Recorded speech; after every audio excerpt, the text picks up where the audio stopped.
Hi, my name's Jerry McMillan, and I'm an advisor with the Undergraduate Research Opportunities Program, UROP. And I am here to talk about how to prepare a project pitch oral presentation audition video. And an audition video is for our Fall Project Pitch Challenge that's coming up early in fall quarter this year. And to present as part of our Project Pitch Challenge, you need to submit an audition video as part of your initial application. So I'll be talking about what the audition video is, what its elements are, and how you want to do it effectively. So to begin, an oral presentation audition video is two elements. It's your pitch and supporting visuals. And I'll talk a little bit about what each of those are in a minute. But as I said, the purpose of the audition video is you include the audition video as part of your application. Our judges review all of the audition videos, and the students they consider to have done the best auditions are given the opportunity to compete in person for a variety of prizes. There are a couple of differences between your audition video and if you're invited to do the final presentation, that presentation. Primarily, the biggest difference is it's in person. The timing's the same. They're both 3 minutes. For both of them, you'll be using the same visual elements. The only difference is one you create later than the other. So if you have information that comes out of your project after the audition video, you are absolutely more than welcome to include that as part of your final in-person presentation. There's no requirement for them to be the same presentation. So looking at those two elements, the first question to answer is, what is a pitch? And simply, a pitch is a 3-minute overview that introduces your project. The important thing to remember is that when you are creating the audition video, your project does not need to be complete. We recognize that research is an ongoing process. And so we have no requirement that you present a completed project either for the audition or for the final in-person presentation. What we require you to present is what you have. And with that in mind, the pitch focuses on the inspiration and the impact of your project. The purpose of the pitch is to make an impact on your audience. And you do that by inspiring them, not talking about a lot of details. This is not the time to talk in depth about your methods. You save that for a longer research presentation. This is where you talk about what's important about your project. Why should people care about your project? What is your personal connection to the project? Why does this matter to you? And we recognize that for a research presentation, a lot of times you're told you want to minimize your engagement with a project. For a pitch, we flip that. We want to know why this connects to you and why you connect to it. Remember that as human beings, we all connect to stories. What's the story about you and how this project matters to you? And by taking that view, broaden it and get to why that matters to us, to your audience. So think about your story, your relationship to your project. Broaden that out, and that'll be why and how you inspire your audience to care about what you've done. So that's the pitch. It's what you're talking about, it's what you're saying, and it's why we want to care about your project. So the second element of the project is your supporting visuals. And for your project, the supporting visuals are going to be a slideshow. And for the purposes of the project pitch, we require your slideshow to be done in Microsoft PowerPoint. And this is true for both your audition video and if you are chosen to do an in-person video. And one thing to think about, when a lot of people create a slideshow, you hear them say, I'm going to do a PowerPoint presentation. And I want you not to think about that term. Because when I hear slideshow presentation, I hear somebody saying that the visuals, the slides, are the most important part of the presentation. And that's not the case. The most important part of the presentation is you. The slides are here to illustrate what you're talking about. And with that in mind, consider that the slides are not a complete presentation on their own. They are here to support the pitch that you're delivering. And so with that in mind, what can you put on the slides to support the pitch? First of all, think of graphs, other illustrations. What are things that illustrate what you're talking about?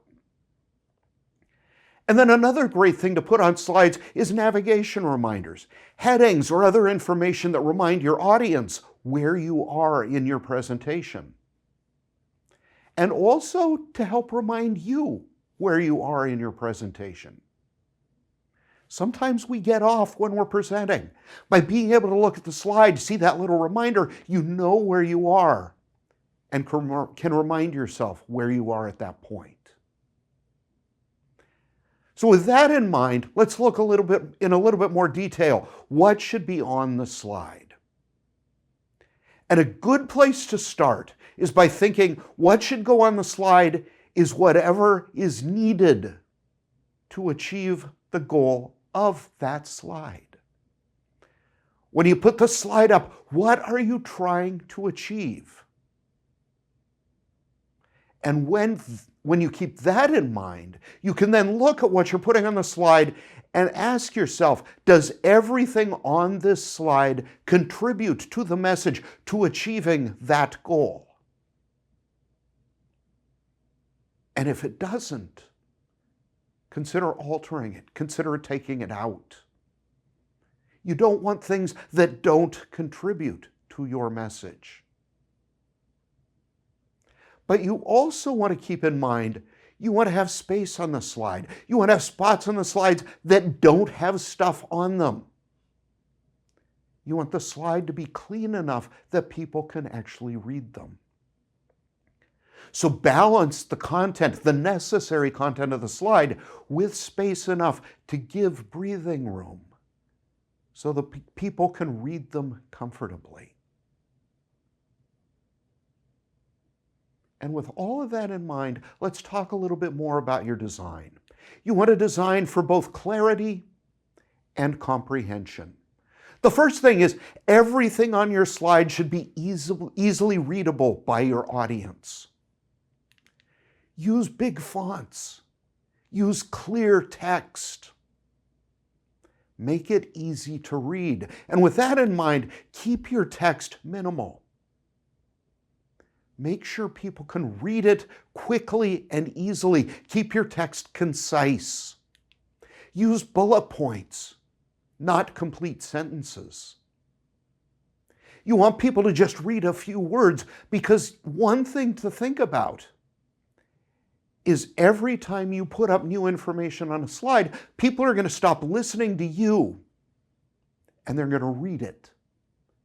So the less they have to read, the more time they can focus on what you're saying. Keep your organization clear. Make it easy for people to understand what they should be reading when. Keep things in a very easy, logical order. Keep transitions such that they know what's coming next. And think about using headings that provide actual information. Rather than just a heading that says results. Think about a heading that introduces what your results are. As you're designing a slide, think about what you might have as the first bullet point. And then ask yourself, could that bullet point be a heading instead? And if it can, then you've saved yourself a little space. You've taken stuff off of the slide, making it even more easy to read. And when you're putting illustrations on the slide, make sure they are simple, make sure they're easy to read, and make sure they're self-explanatory. You don't want to have to talk too much about the illustrations. Part of the reason to put an illustration is, think about the old phrase that a picture is worth 1,000 words.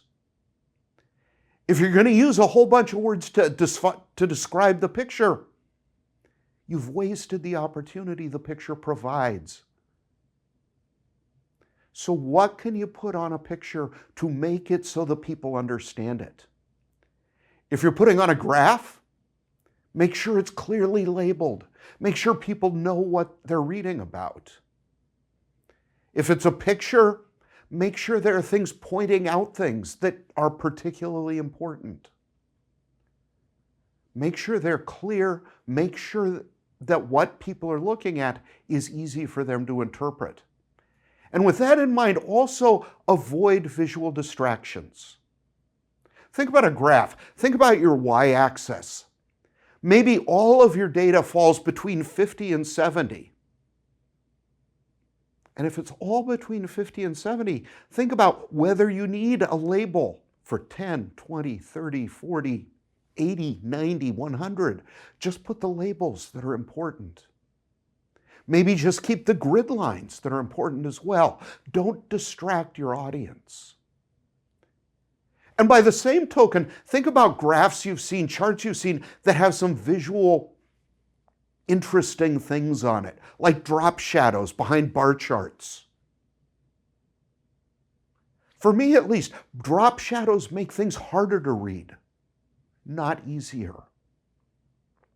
Think about leaving things like that out. Think about all the things you can do with your fonts. You can do bold, italics, bigger, smaller, colors. It's fun to play with those, but this is not the time to do them. Use a couple for distinctions to separate things out, but keep it limited so that people don't get confused. So just as I close, I've talked about what should be on the slide. I'm going to give a couple of very quick examples of really bad slide design. Reflect on these. Think about why these are bad. And then remind yourself, don't do these, because these are pretty commonly done. The first one, I said keep minimal text. This is not minimal text. Think about it. Your reaction when I put it up is probably to start reading it. It's worthless. There's nothing on there that's interesting. That's deliberate. But think about how you can put a little bit of text and then talk about what's in the gaps. So don't put up too much text. Also, when you're putting up illustrations, make sure they're relevant to what's on the slide. This is a really cool kind of picture. It's really could be relevant text, but they have nothing to do with each other. Make sure what's on your text all matches. Make sure it all contributes to the same message. And then I'm not going to say anything about this next slide. I'm just going to let you react to it and think about it.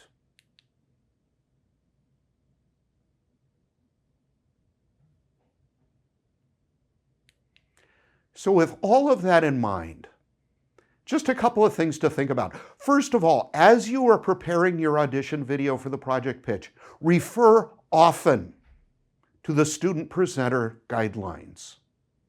That document has everything required for the application process, for the video recording, and for an in-person presentation if you're chosen to do that.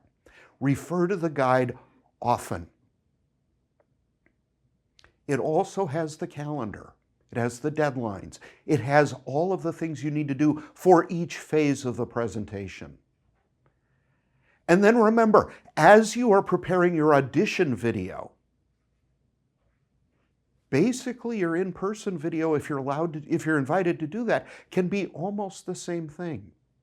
You'll have an opportunity to edit between point A and B, but the presentation format is the same.